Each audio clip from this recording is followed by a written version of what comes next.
Should be starting now. There we go. There we go.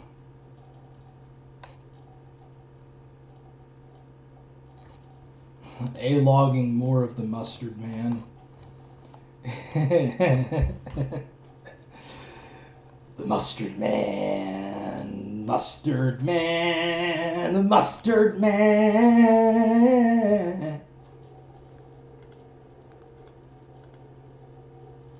Should be starting now. Okay, let's see here. Go to Discord. I gotta drop the link here. Well, it's Halloween.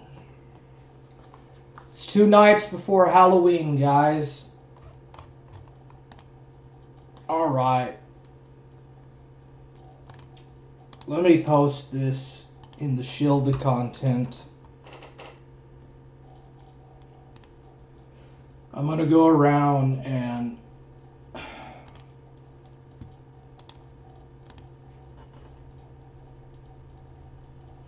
post stuff.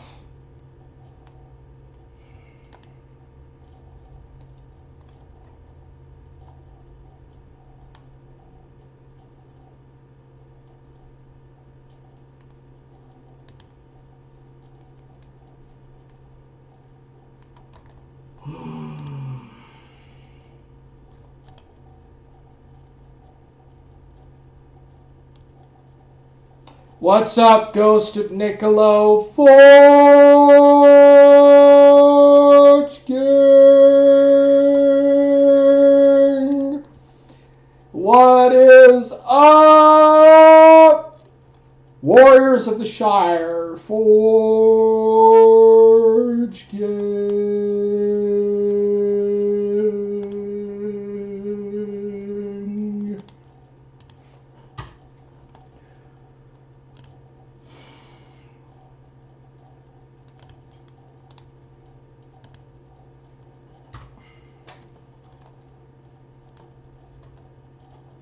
Oh, Ghost of Niccolo already posted that. Never mind, I'll delete that. Thank you, Ghost of Niccolo. Yeah. Alright. Finally, we can do some spooky stuff. So, do you want to watch Halloween movies or watch me game?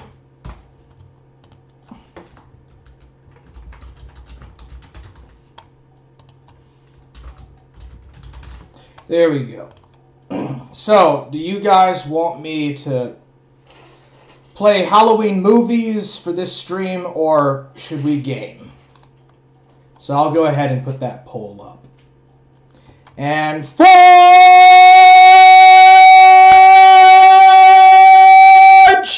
Gang!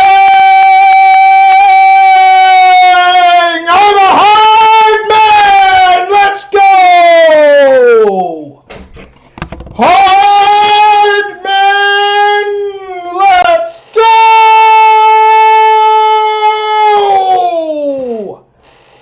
Kaboom! Alright, this is the Forge! It's the Forge Gang!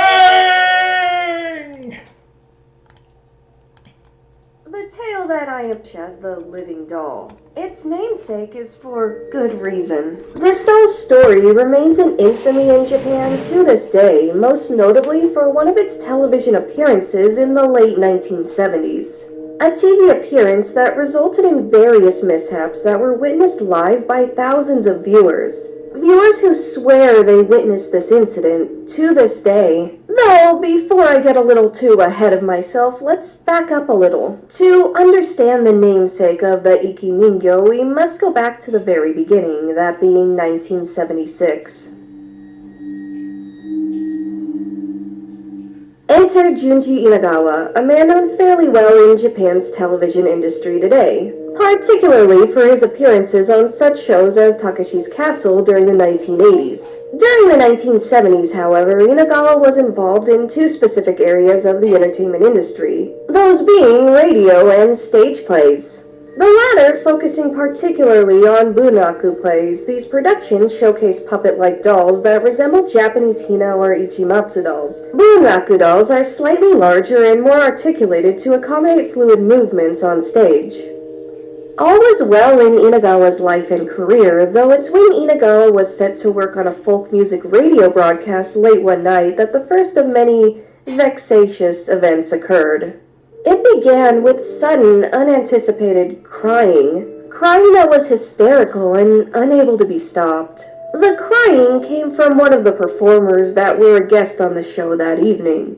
As Inagawa made his way to this performer, the station director was already trying to console him. To no avail. When this musician finally came to, he explained that he heard a woman's voice on the radio as one of his songs were being played. This voice spoke. Alright, so what are we doing? You going to ribbit for us, boy? You going to ribbit for us, boy? Let's go! Alright, so it's 50-50, Halloween movies and gaming. So I guess what we'll do for the first half is we'll do Halloween movies. And then I'll do some gaming. So let's go. Let's have some Halloween. Let's get into the spirit of Halloween. Belonged to a woman he knew. A woman who was now deceased. The intense feelings of sadness and longing for this woman overwhelmed the man, and he was unable to shake these feelings despite his best efforts. The musician remained upset for the remainder of the broadcast. He was so distraught as it wrapped up that Inagawa ultimately escorted the man to his home after the broadcast had ended. Inagawa and the musician entered a taxi together, the stress of the night seemingly resolved and simmering down a bit. Only this was solely the beginning. As Inagawa rode in this taxi, he started taking note of a little girl he witnessed outside the car window. A girl dressed in a red kimono. Such attire certainly stood out in the 1970s, as this type of dress was phased out and rather old-fashioned by this point. Sure, an older woman in a kimono would not be too unusual a sight, but a little girl? The taxi continued onward, but he saw her again, and then again, respawning on every block despite not moving. The eeriest part of it all? This girl was making direct eye contact with Inagawa, and her expression. Inagawa described it as dark and filled with some kind of resentment and hatred. When the taxi came to a stop, Inagawa swears he bore witness to this girl levitating towards him, with that grim expression on her face becoming somehow more intense. And then, just like that, the girl was gone. Stunned beyond words, Inagawa looked around. Neither the musician nor the taxi driver were reacting in any way. They did not witness the same occurrences that Inagawa just had. They had not seen the little girl in the red kimono. Perhaps Inagawa was just tired. It had been a long day after all. As he finally returned home, he noticed his wife was already asleep. Inagawa decided to do the same. That very next morning, Inagawa's wife had swore she heard footsteps before she went to bed that evening. Despite this, nobody was home and Inagawa was busy working at the station at this time. Once again, Inagawa just shrugged it off. The incident at the radio station was long forgotten later that year when Inagawa received an offer to work as a scriptwriter on a developing bunraku play. Inagawa eagerly joined the production, appearing for his first day of the project filled with anticipation and excitement. But then, just like that, all of these emotions drained from his body, replaced by a heavy, sinking feeling in his stomach. All the heat from his body drained, he felt cold and unable to move. This was as he laid eyes on the doll planned to portray the production's main character. This was the doll of a young girl.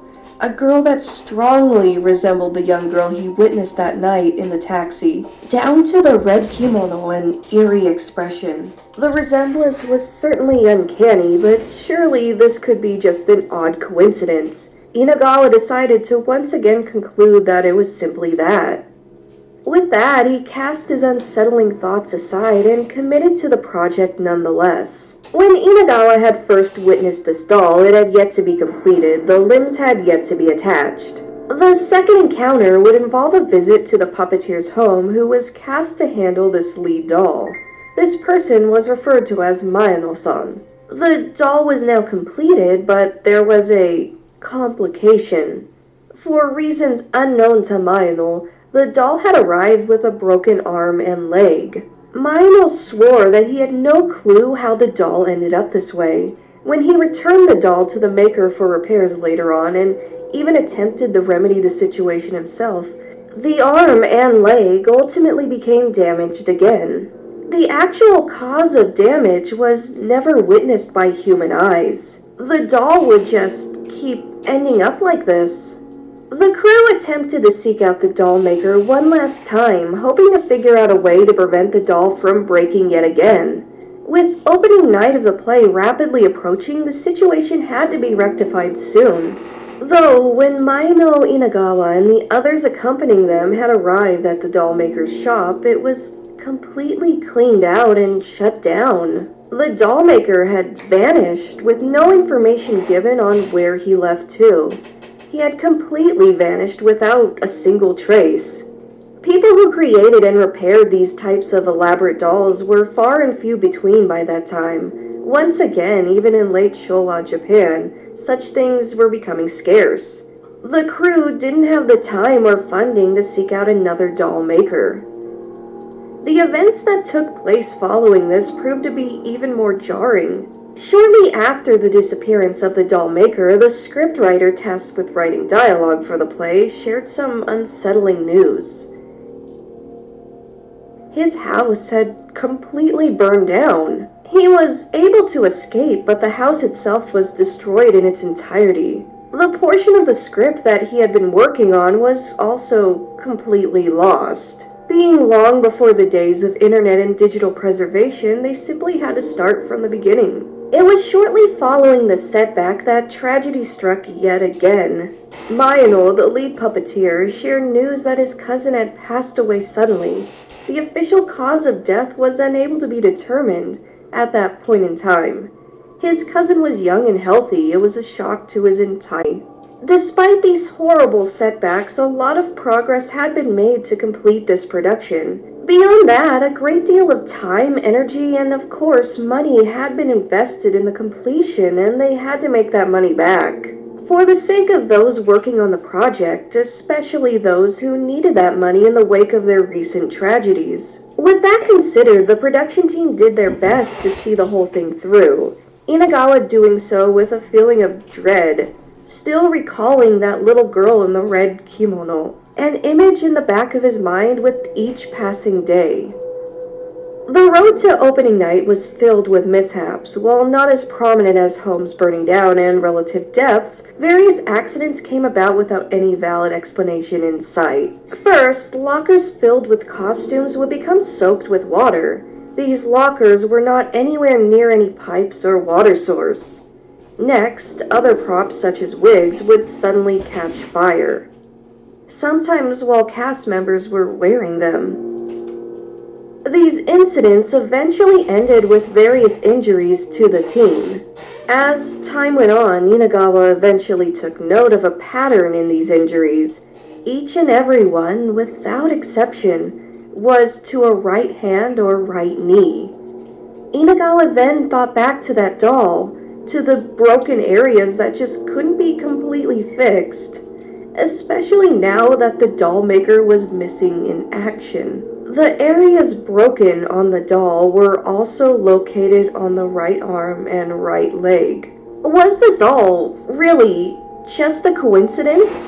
At this point, Inagawa refused to believe it as such. This was the final straw.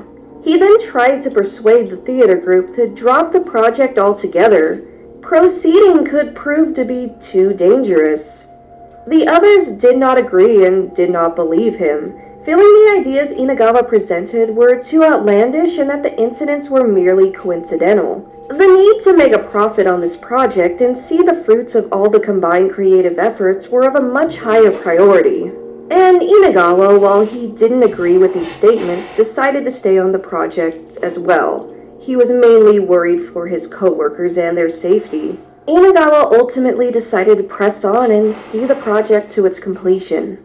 This brings us to opening night. At long last, the sets were prepared, the cast adequately prepared after countless rehearsals. The play was set to debut at noon, but shortly before, cast members began complaining that they lost sensation in their limbs. Some expressed an inability to speak. Despite their best efforts, the play could not premiere as planned, and they had to reschedule to the next day. Inagawa decided that he should take independent actions to try and correct the situation, that being the spiritual situation with the doll. Not knowing what else he could possibly do, he visited local shrines in the area and purchased various charms and items that he felt may help. It seemed silly, but at this point, what else could he do? At this point, nothing was happening to Inagawa directly, and he was primarily worried that his fellow team members would get hurt, more than they already had been.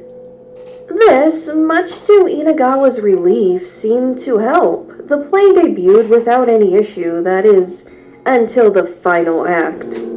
This involved a scene with the doll being placed in a coffin. When the doll was meant to move in the scene, emerging from the coffin, something happened. This was when the crew heard a loud thud, followed by another smaller one. Looking down, they realized all the limbs on the doll just fell off. In unison, without any warning. Inagawa also recalls the entire stage area becoming cold, almost frigid. Some who were present also recalled the stage appearing to have a fog over it. According to the cast members, this was not meant to be an effect. They were unclear as to where the fog came from. The play itself was well received, so much so that the producer and Maeno-san became enthusiastic about continuing, and continue they did. During the run of the play, Inagawa received word that his father had passed away. He, to this day, remains unsure if his father's death was actually related to the events experienced during the run of this play, however. And as a side note, Inagawa has been very discreet about the name of this production and where it took place and how long it took place. Photos do exist from behind the scenes, one with the doll, Inagawa, and Maeno. I can merely only assume that Inagawa is worried for those who seek out this supposedly cursed play. This is why he's so secretive about where the play actually took place and what it was actually called. And at long last, the play finally did conclude, and now came time to decide what should be done with the doll. To Inagawa's surprise, Maeno actually agreed to take it. Inagawa thought this to finally be the end of it all, that he could move on from all of this. But this is when the TV appearances came into play. Out of nowhere, Inagawa began to receive calls from television and radio programs. Being in the entertainment industry himself, he was fairly easy to reach. This was no surprise in itself. Somehow, people had caught wind of what happened with the doll during that recently finished stage production.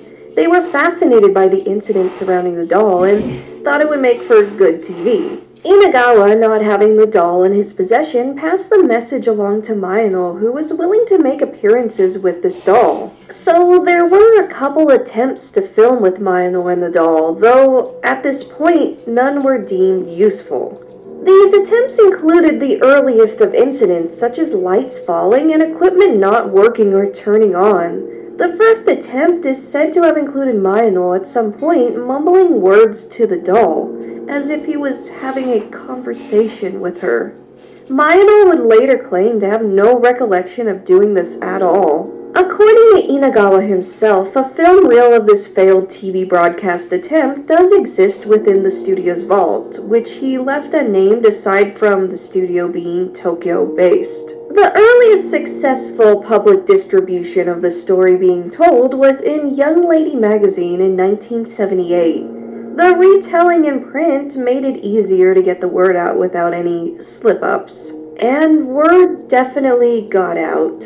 Following that TV incident with Maeno, Inagawa took the doll into his possession. He decided to go full force with purifying this doll spiritually and found a psychic in attempt of having this doll rectified or cleansed somehow. To Inagawa's bewilderment, the psychic refused to take the doll. She even refused to look at it, claiming it was too evil. Inagawa pressed the psychic to at least try and help with the doll, as it already affected so many people. The psychic then told Inagawa that the doll was definitely cursed. No surprise here. The psychic also shared a rather startling revelation, one received without the psychic knowing any prior info regarding the doll's background. You see, according to the psychic, the doll was possessed by multiple spirits, the most powerful of which being a little girl. According to the psychic, the fate of this little girl in her living life was an untimely death during an air raid during World War II. Her specific cause of death? Complications from losing both an arm and a leg. The psychic did not share anything further. Years later, Inagawa had heard that the psychic had passed away shortly following his meeting with her. Inagawa decided to continue attempting to tell the story to the masses. After all, the doll had still yet to harm him directly, and he felt it was a tale worth telling. The infamous broadcast incident. The Ikiningyo's most infamous television appearance, one that made this doll well known throughout the country of Japan, would take place in 1979 during a segment for a daytime variety show known as Plus Alpha. The incidents witnessed during this live broadcast are vividly recounted on sites like Nichan to this day. This incident itself, despite many vivid recollections, only aired one time. It is now lost media. The 1979 incident on Plus Alpha is what truly brought to life the Ikiningyo legend that remains strong to this day as one of Japan's most renowned urban legends. There are people all over the Japanese internet who will defend their accounts of this incident 100%. These separate accounts are all very similar to each other. Found on Nichan, YouTube comments, and even Yahoo Japan Answers, they're all very similar in narrative. The broadcast incident remains lost to this day, though common details shared online are as follows. The Plus Alpha broadcast featured a group of people. This included Inagawa, Maeno, the Plus Alpha hosts, and one other special guest, a renowned psychic. The broadcast was held live, and viewers were encouraged to call in with any questions they had. And it was not long before a high volume of calls were received, all of them asking the same thing. That being, who the child next to the doll was. But you see, there was no child. No child was present on the set. There are also accounts that claim the child appeared to be on Inagawa's shoulder rather than next to the doll, who was on the other side of the room. Clearly, this question confused Inagawa, Maeno, and the hosts. Witnesses even recall that the hosts verbally repeated the question out loud on the broadcast and were visibly confused. As I said, there was no child next to the doll. It was sitting by itself. What most accounts claim to have seen was a young boy standing next to the Ikiningyo. It wasn't long after these questions and the confusion that followed that the studio lights began shaking, flickering, and ultimately falling down. According to some, metal poles fell as well, almost hitting the group being filmed. At this point, the show went off air for a bit, attempting to cut to commercials, but the station was having trouble doing so. Some recount an off-air signal being displayed before commercials ultimately appeared. First-hand accounts of those on set at the time claim both the audience and crew were terrified and trying to escape the studio for a short time, that the entire scene was chaos. Yet another claim is that the expression of the doll changed when the show resumed its broadcast. Those who saw it claim the doll appeared angry. It's really not confirmed, at least from what I've read, if the doll's expression change was before or after the cut to commercials. Following this incident, the episode had become somewhat of a taboo topic and never aired again. It's unknown if the film was destroyed, recorded over, or just left in an archive or warehouse to slowly rot away. The thing with film is it doesn't stay preserved forever, so if this film wasn't destroyed in some way already, it will be eventually.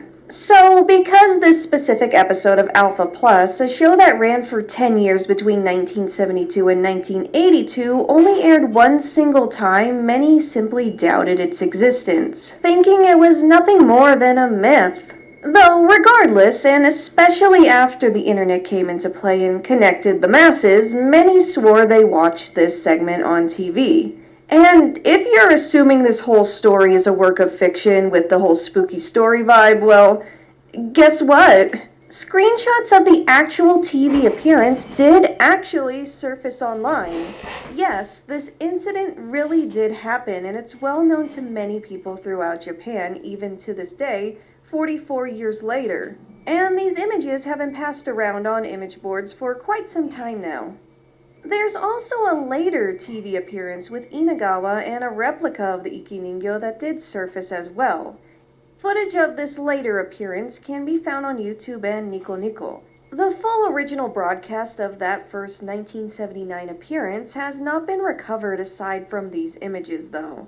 I've said this plenty of time in my lost media videos, but it's worth saying again here. VHS recording did exist in the late 1970s, though was not commonplace just yet. Later on, Betamax recording specifically caught on in Japan, however. This specific tape format does better in preserving media over the standard VHS tapes people were more acclimated to in the West. With that said, later doll appearances being documented are somewhat likely. The infamous one, however, possible but not likely, unfortunately.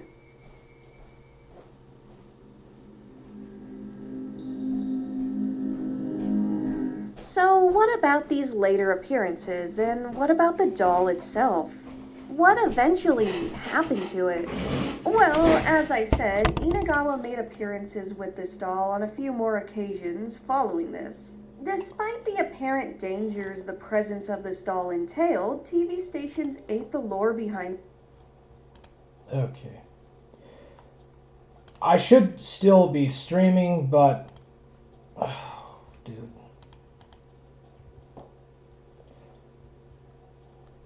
Yeah, live stream. I'm so hungry. Oh, I need food.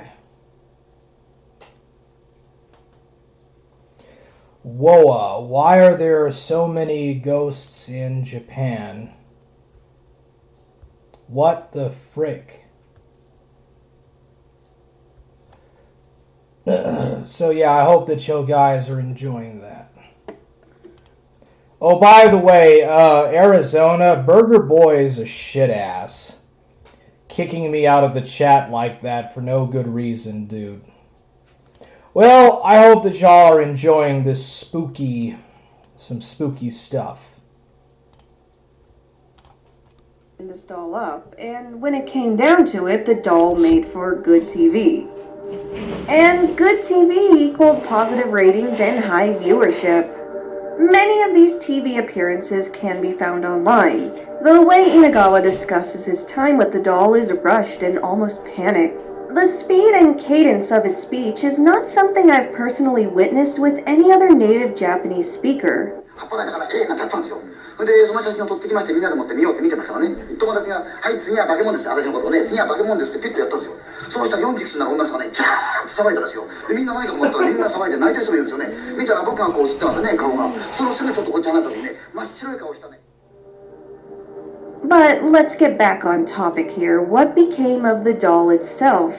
Inagawa continued in his pursuit to seek out a way to somehow cleanse this doll of whatever evil spirits haunted it. A resolution came sooner than expected. The night after the occurrence at the studio, Inagawa and Mayano visited the home of a friend and colleague, a man by the name Taniguchi. His family ran an inn in Nishizu, a small seaside town in Shizuoka Prefecture. Inagawa and Mayano entered the inn with the doll, and Taniguchi's family, who was greeting them at the entrance, went silent. Upon looking at the doll, it was understood why. The eyes of the doll appeared bloated, the mouth was split apart on both sides, and some kind of sick grin. The hair of the doll had changed color and was standing up as if it was electrocuted. This doll now better resembled a Hanya or Kuchisake Onna, a woman prevalent in Japanese folklore. But rather than turning Inagawa and Mayano away, Taniguchi's wife made an unexpected offer. To take the doll to be enshrined as well as make her a fresh kimono as the current kimono was a little dirty. Inagawa agreed and the doll was left at the Nishizu Inn. Following leaving the doll in Nishizu, things were rather peaceful. Work continued as usual for Inagawa and Mayano even received an offer to perform in a production in Europe. Aside from retelling this tale, this ordeal seemed to be finally behind Inagawa and his peers. This was until news of a second house fire broke out. The victim this time was none other than Mayano himself. He was burned alive. What's odd is that shortly following the receival of this news, Inagawa had spoken to Mayano on the phone. Inagawa would later learn that Mayano was already confirmed dead before Inagawa had spoken to him on the phone. Inagawa believes to this day he was speaking to Mayano's ghost. Following this, Inagawa decided to not speak about the doll for quite some time, to completely shut down any discussion involving it. It was just too painful to revisit after Mayano's passing. This was until years later when Taniguchi arrived at Inagawa's home, insisting to speak with him about it. It took a little while, but Inagawa eventually conceded. This is when he learned that the doll continued to wreak havoc beyond what Inagawa had thought. Apparently, the doll had formed some kind of bond with the young daughter of Taniguchi. The girl began to stay up all night and claimed that the doll spoke to her. This young girl ultimately stated that the little girl haunting the doll wanted Mrs. Taniguchi to be her new mother. This understandably frightened Mrs. Taniguchi, and she expedited the process of enshrining the doll. And by expediting, she did not make the new kimono. She did no more than shove it into the hands of someone at a local shrine and just wanted nothing more to do with it. Not long after this, a temple priest had contacted the Taniguchi family with the final outcome of this doll. At some point, the doll simply vanished from the shrine. Nobody within the shrine could explain how or why the doll vanished. They just woke up one morning and it was simply gone. Inagawa would tell this tale to countless audiences following this specific incident. He even claimed that the spirit visited his home one last time late at night. As initially a dark shadow standing right outside his rice paper door. No one was in the house that night, and that shadow was definitely not a simple human one. Inagawa tried to ignore it and just go back to sleep. That is, until the door began to slowly slide open. He could make out a face in the darkness peeking at him from the cracked door. That's when he realized it.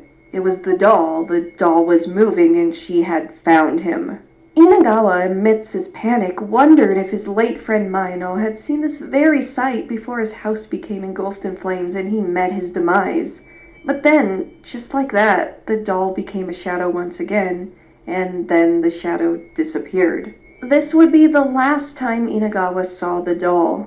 This was over 35 years ago. It was in 1999, following another television appearance where he discussed the doll, that Inagawa met with Taniguchi's daughter once again. The daughter, now a grown woman, told Inagawa that she had maintained some kind of telepathic connection with the doll and knew where it was, roughly, at all times.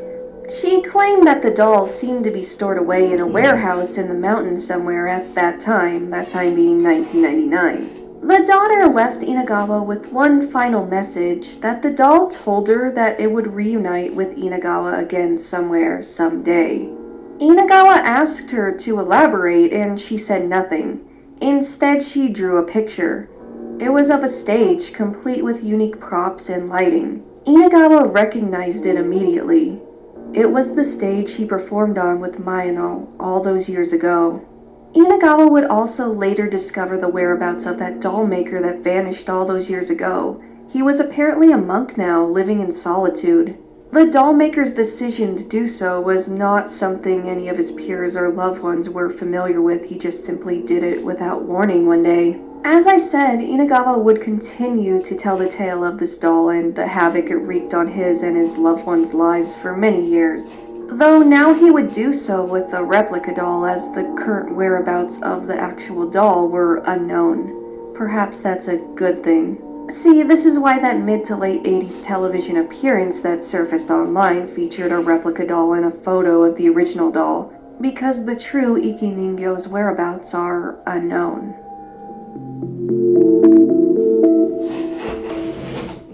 Well, that was pretty spooky, dude. Whoa! So, the elephant, or perhaps the child's ghost in the room. There's a huge element of this story that I have refrained from discussing until now. I have already explained that Junji Inagawa is a famous television personality. Appearances on television and working with Japan's entertainment industry was very much commonplace to him. However, one detail I left out, one element of Junji Inagawa's career that he is very well known for, possibly best known for, is that he is a professional ghost storyteller. So famous, in fact, that there is a Japanese ghost storytelling competition named after him. It's called the Inagawa Grand Prix. And that way he talks fast, that kind of panicked way he tells a story that I mentioned previously, it's a storytelling technique that he's well known for. He's sold everything from cassette tapes to PS1 games that explore his ghost stories. He even has a YouTube channel he uploads to today.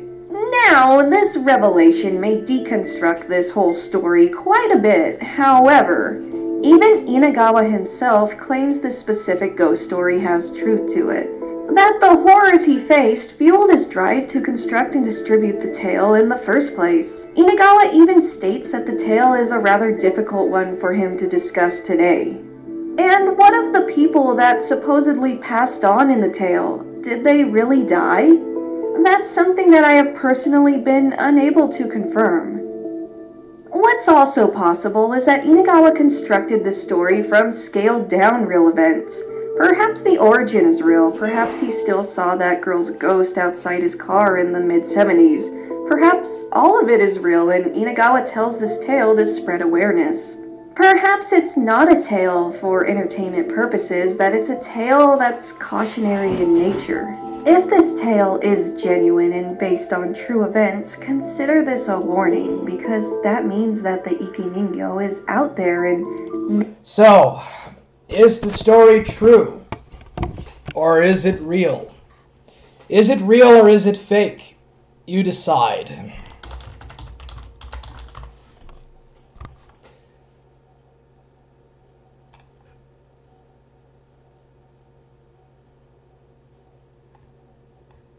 Decide for yourselves.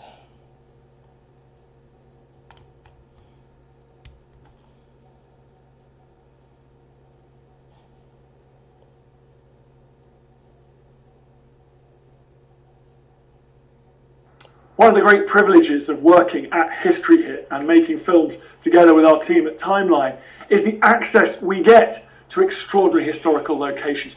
Like this one, Stonehenge. I'm right in the middle of the... Alright, I'm going to try to find some more really spooky stuff here, so that we can enjoy and have some more fun. Press We're flashing 1. back to hell. More specifically, Press 1 if you believe the doll is real. Press 2 if you think it's not. Isn't there a forest where Japanese go to kill themselves that's haunted or something? Yes. I forgot the name of it.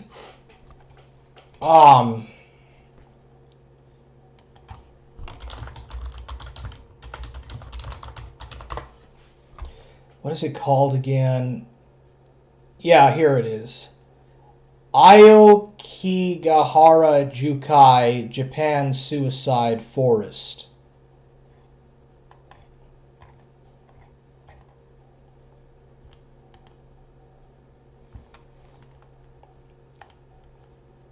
We're flashing back to hell. More specifically, a portal to hell somewhere in Indiana.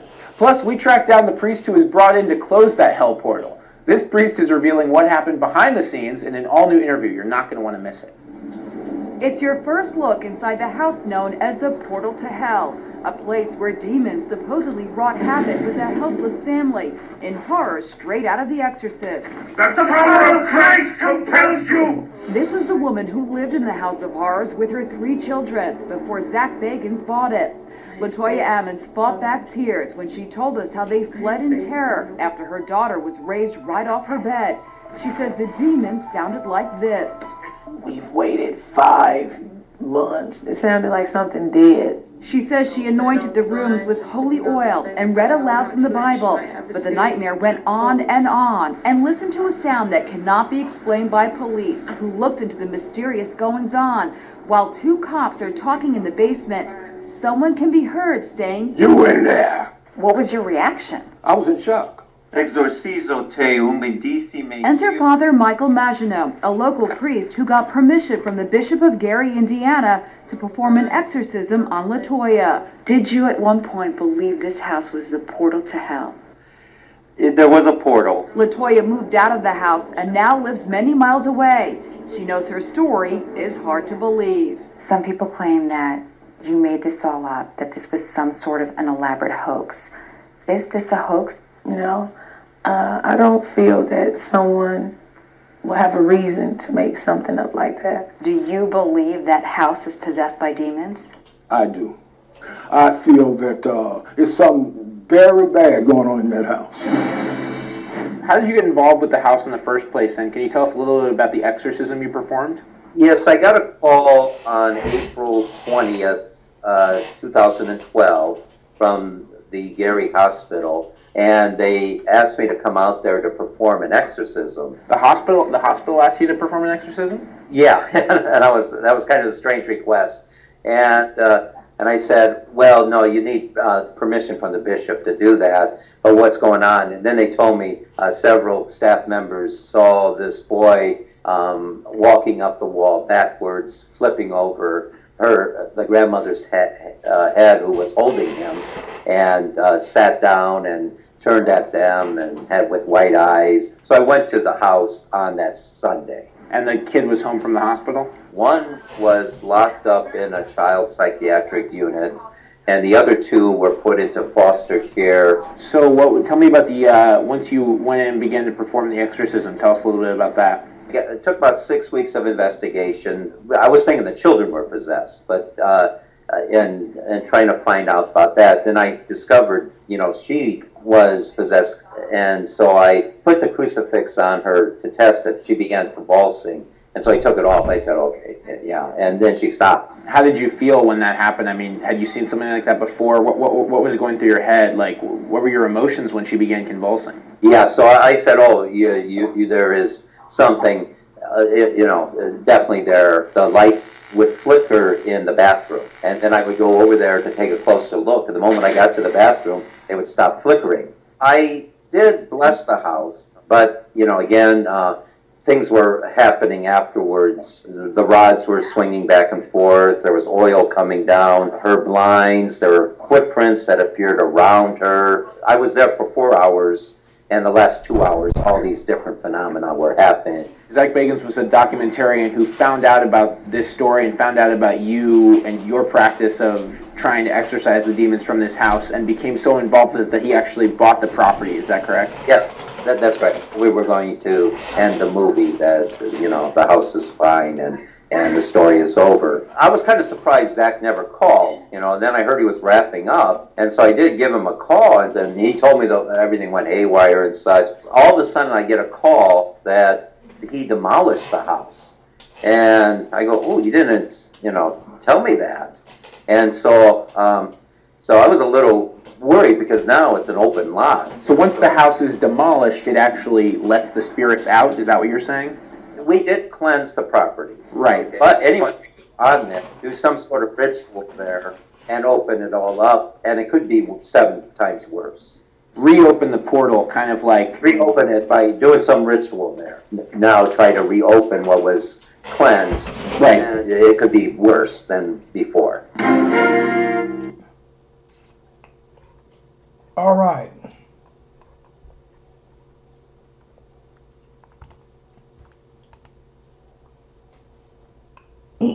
Demonic scream captured after summoning ritual goes wrong.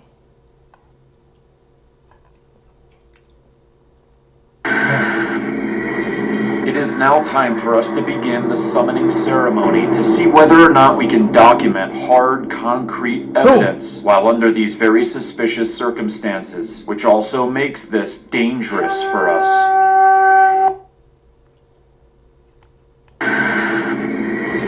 It is now time for us to begin the summoning ceremony to see whether or not we can document hard, concrete evidence while under these very suspicious circumstances, which also makes this dangerous for us.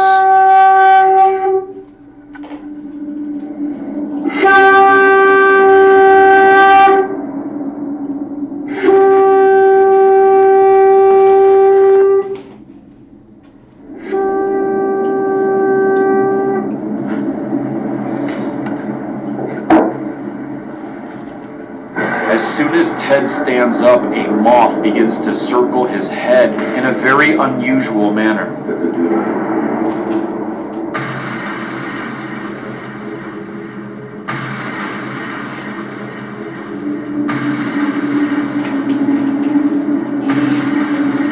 Before me, flames. That moth is going through the flames. And as he was saying that, it was going from top to side as he was speaking. It's kind of strange. It went through the flames before it. Cool. It's still alive. It's going to every candle. Now, that same moth is flying to each lit candle in sequential order, passing through the flames without catching on fire or dying. I think it's your job to look in the mirror. Someone's telling me not to. Correct me if I'm wrong, but I thought when we do it, we're supposed to read the first name in a round, right? And then we read the second names in a separate round. The first ones are directional, and the second one is before us. Yeah. Should we do it again? I mean, do we know what we're doing there? I mean, well, technically, it was done wrong, technically. As Ted told us earlier, he does this summoning ritual all the time. So why wouldn't he realize that we just conducted it wrong? If you do ceremonies like this in the wrong manner, they can have a very dangerous effect on everyone involved. With a summoning ritual incorrectly performed inside this Eureka, Utah home, we've all been put at risk. So I decide to head back into the house. And as I turn on the SLS camera, I aim it at Ted while he is in the back corner of this room. And as he approaches me, an anomaly appears directly above his head, which then moves over to the right and transforms into a figure. There's just something above your head, and I'll get something right next to you. The figure now appears to start pointing at Ted, and he immediately knows which side it is standing on. There he is again. On my left. Yeah. I quickly put the SLS camera down and grab my recorder to see if I can communicate with this entity. What came through? What is here? What connection do you have? What name are you connected to? Who brought you here? What name are you connected to? I hear Zach.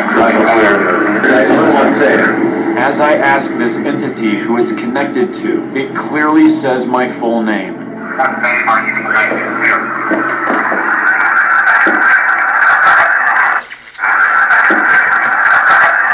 I hear Zach. We are all totally unprepared for what is about to be the most terrifying audio evidence we have ever collected. What name are you connected to?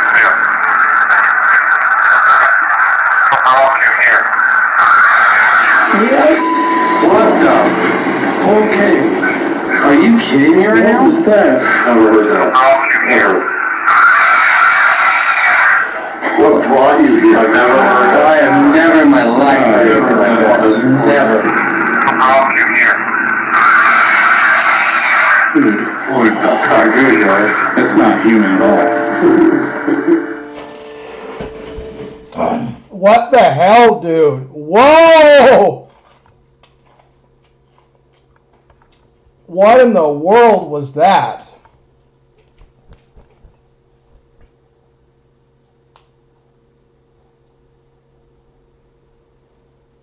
Whoa, bro. That was wacky.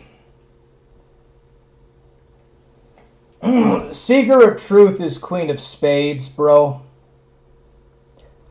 I can obviously tell that's Queen of Spade. Holy shit, dude.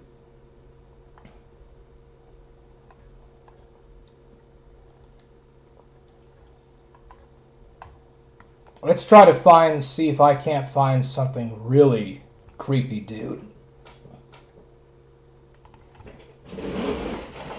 Zach Baggins.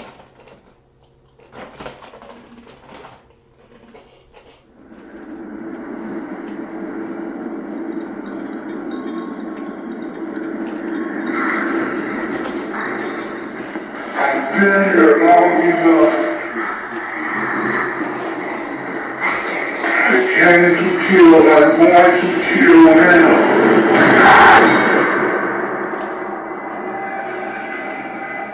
I'm Zach Bagans. I'm one of the world's leading researchers on ghosts and demonology. And this film is cursed.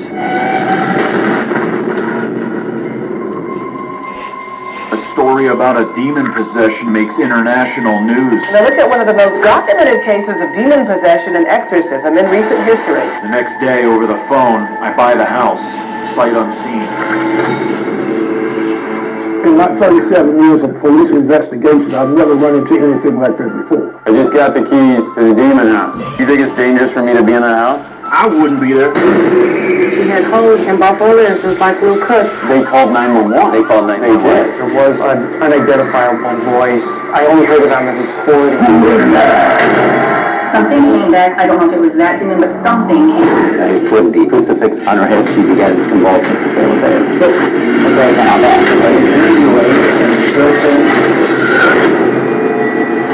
I'm waiting on the hall. 4 weeks ago.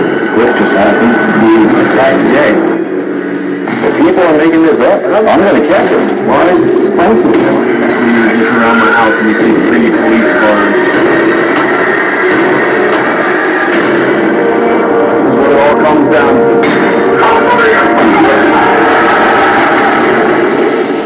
First, he doesn't want me. He wants me.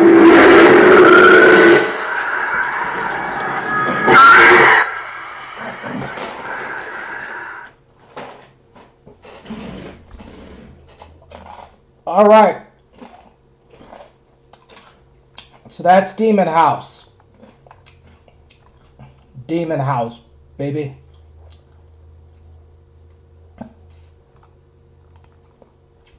Pretty crazy, huh?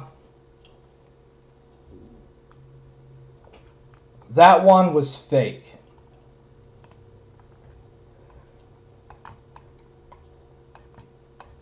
Yeah, I noticed that Mormon Shaggy and Deadman are now fighting each other.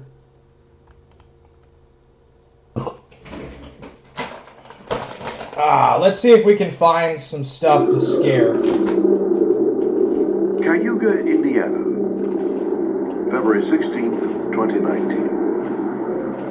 Paranormal investigator Dave Spinks and his associate Haley Sharp have traveled here to this small town to investigate a house that many consider to be the most evil place in North America. Referred to as Willow's Weep, it has been the site of a series of gruesome deaths since it was built in the 19th century.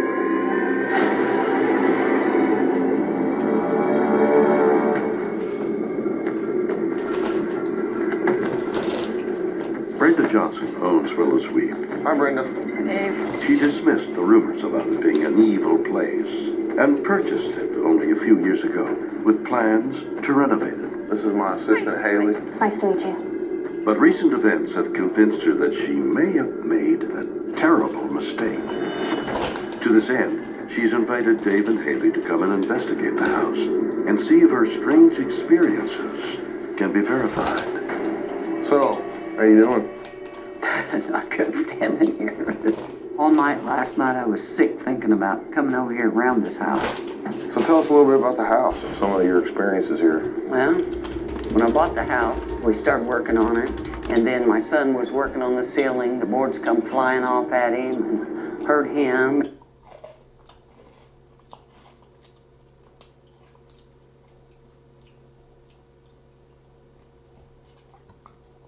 See if I can find, yeah, here it is. Haunted Island, Haunted Doll Island.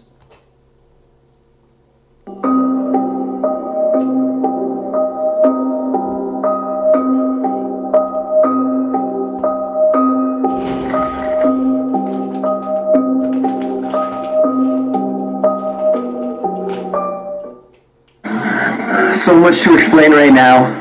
We've been getting lucky here in Mexico with all these crazy abandoned locations, but this one is like a 50% chance. I don't even know.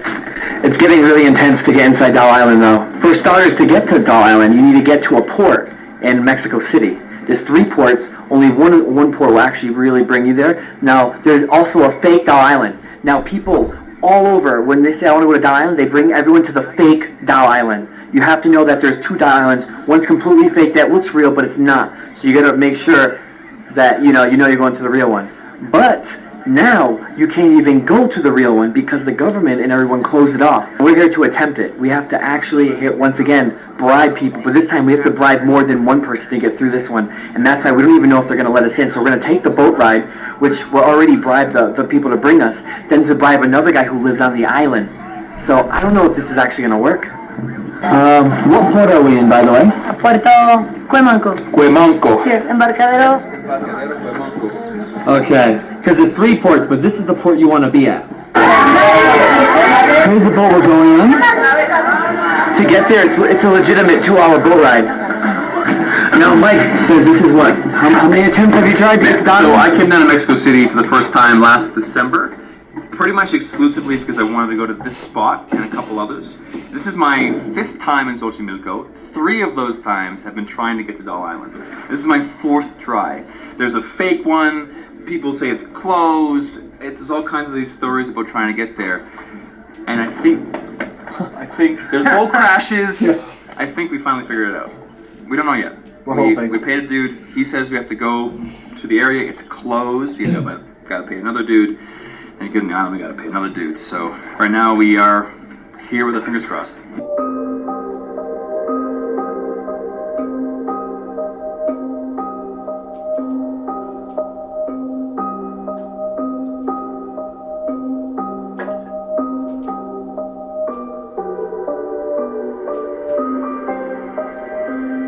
The reason why the real Doll Island right now is closed, as of it's the 1st today. Yeah, the 1st of December 2016, is because there's a music festival for the Day of the Dead. Day of the Dead that goes on every year, which happened a month ago. And I guess their people weren't paying their tourism taxes, so because of that, the government just said, you don't screw it, we're shutting the whole place down. And that's why, as of right now, December 1st, 2016, it is just closed. So if we get on this island, we're gonna be the first ones to probably even see it again until they sort everything out. Do what you're doing anymore. Yes, those signs are like no trespassing, pretty much, by the government. We are so close. We are right in front of Doll Island. Now we just have to hope and pray we can get in. Just looking through it, you can see little freaking doll heads. Damn. She's been there for a while. She's like freaking faded, like green from like, I don't know, just nature taking over. Oh my god. That baby looks like it's running. Whoa, look at that. Yeah, this is insane. I can't believe we're here though, like, oh my god. You guys don't understand. To me, this is like a personal goal and very big on my checklist. So check this off. I feel like I'm very closer to dying happy now. Dead serious. That's what I'm saying. Él se llama Miguel. Miguel. Miguel Correa. Canadiense. Sí.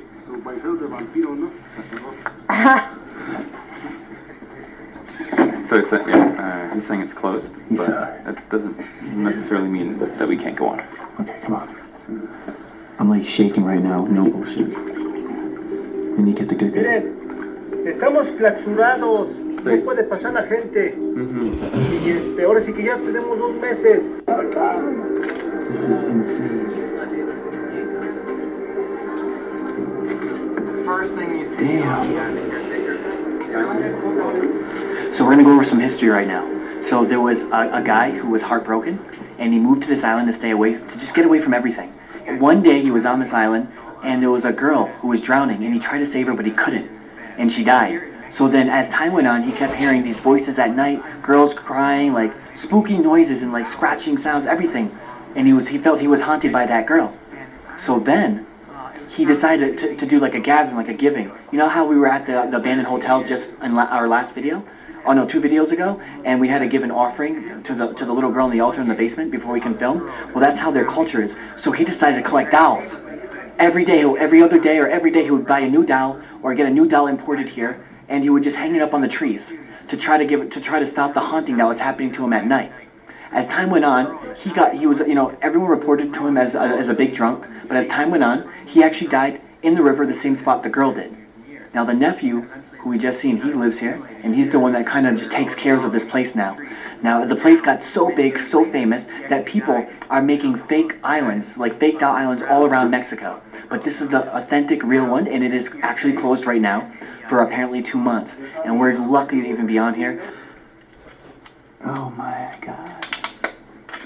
This guy almost looks like he was about to dab. So these are the gates that we first seen for. Damn, some of these are just completely busted up.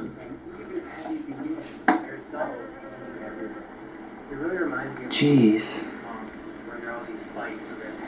Just doll heads too. It's not just like freaking like doll bodies and full doll sets, but they're just random doll heads.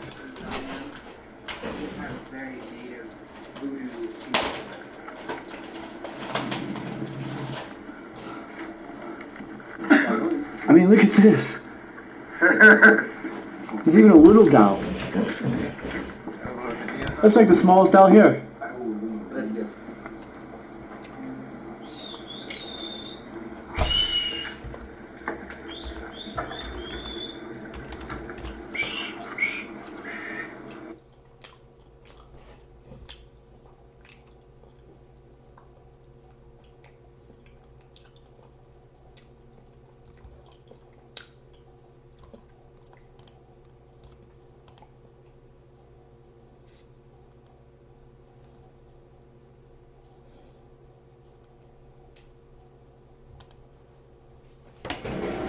Mexico City was once the domain of the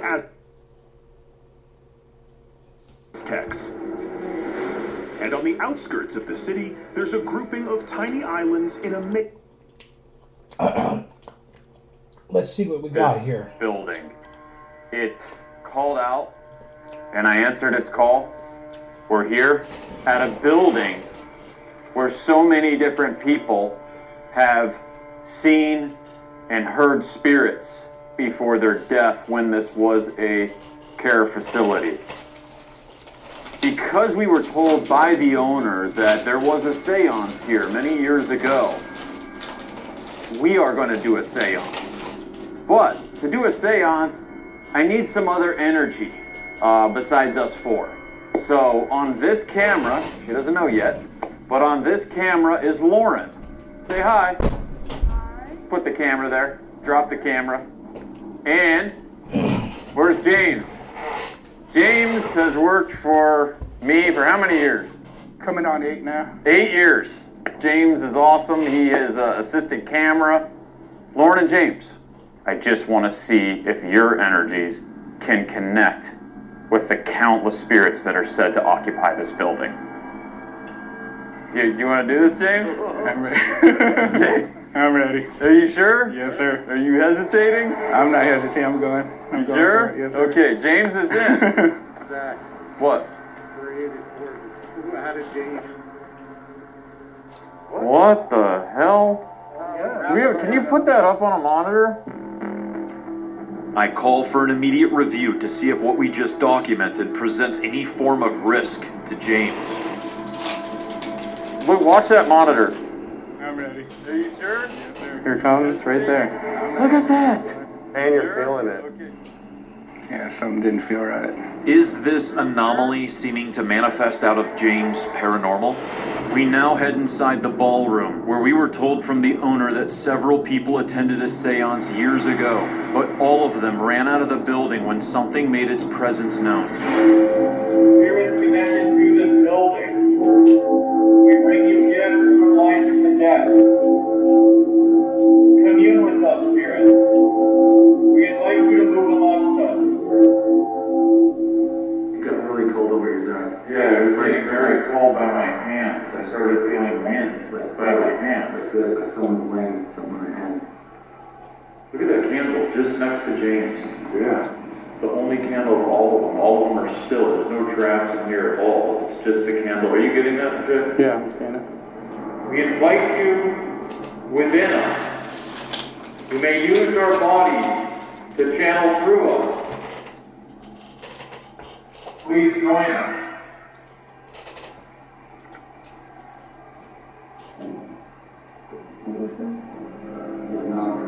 We all start hearing unexplained knocking sounds come from up the stairs near where Jeff is located. Oh, what is that? Did you hear the knocking? What the hell? Dude. Stay still, Jeff. Dude! We decide to explore the rest of the upstairs. What is this? Oh, God. Are you serious? Really? Linda used this spirit board in the house when she was growing up here. There's a reason why it's here. This is the board that is in calibration with the home. Here. Yeah. Get down here. That Jay, you play. No, get your down here right now. No.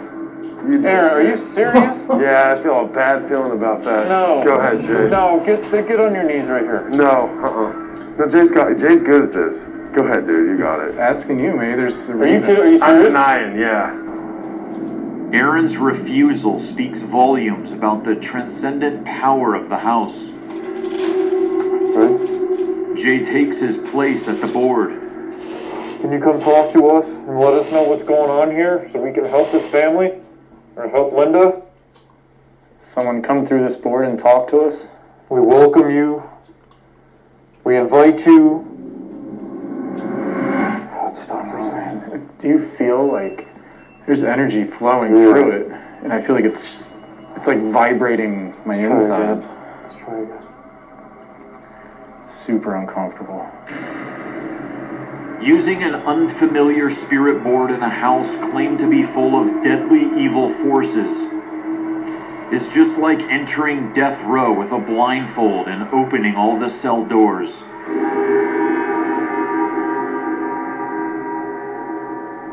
My whole body's vibrating. As Jay and I touch the planchette lightly, exerting no pressure at all, it begins to move.